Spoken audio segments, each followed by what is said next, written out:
Hello po, good morning. Ayan, nandito kami sa Verdanza. So bali guys, yung mga pintor ko, tatlong pintor ko, full force sila dito. Tapos andito na rin si Bayaw para maglinis na, mag-grout na, maglinis na.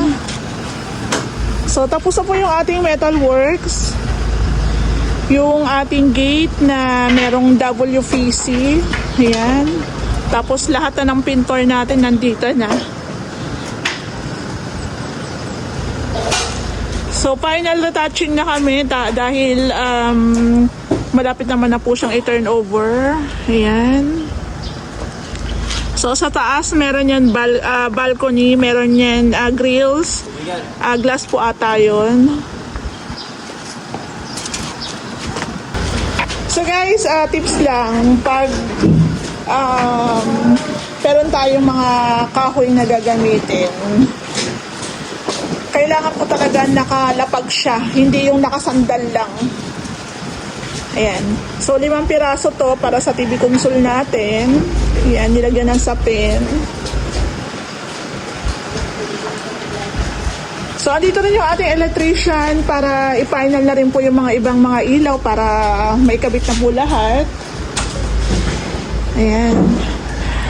Sa renovation, baka magtaka po kayo bakit ang mahal. Alam ko mas mahal pa nga sa iba.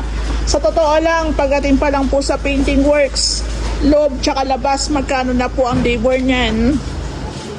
Samantalang kami, ang offer po namin sa inyo, full renovation yan.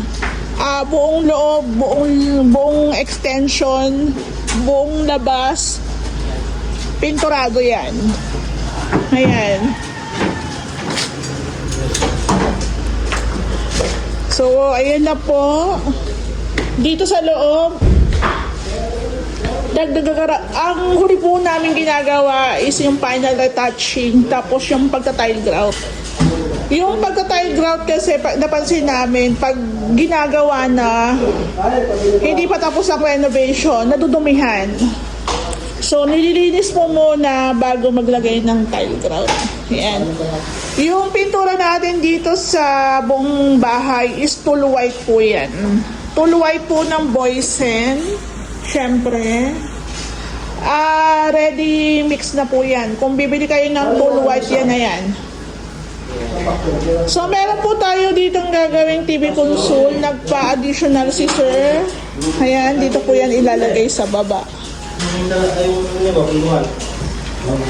So, yung iba po dito, mga tools, tsaka ibang materials. Ayan. Final retouching na tayo. So, dito po wala tayong woodworks. Pagdating sa kitchen cabinets, magpapa-install sila ng aluminum. So, napakalawak na po ng ating Verdanza. Ang ganda-ganda na. Ayan, no? Dito po sa may extension, hindi nila sinagad. Kasi hanggang dito lang siya, tapos the rest is meron lang siyang open dito. So, meron pang mga ilalagay na gripo. Ayan, pati po dyan, ita-tile grout. So, pag malapit nang matapos, doon mo na rin nakikita yung mga dapat pang ayusin.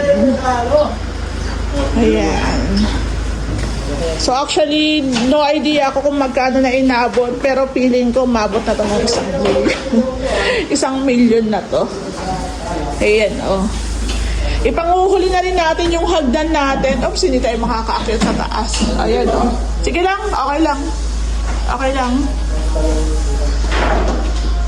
Ayan, so may mga hagdan, nagre-retouch, chine-check yung mga hindi pantay. So kaya dun po sa mga magpapagawa sa amin, wag po kayong mainip kasi pagdating po talaga ng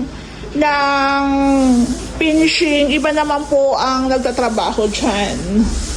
So ikot-ikot lang tayo.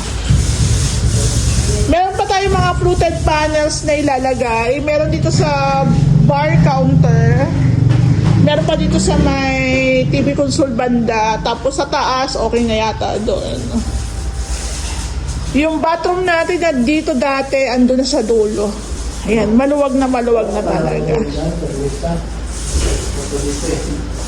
So, ang ganda na, diba? Final touching na po to. Kasama na rin po yung paglilinis. So, meron lang tayong mga additional na materials para dito sa ating TV console. Ayan, oh. Di ba ang ganda na?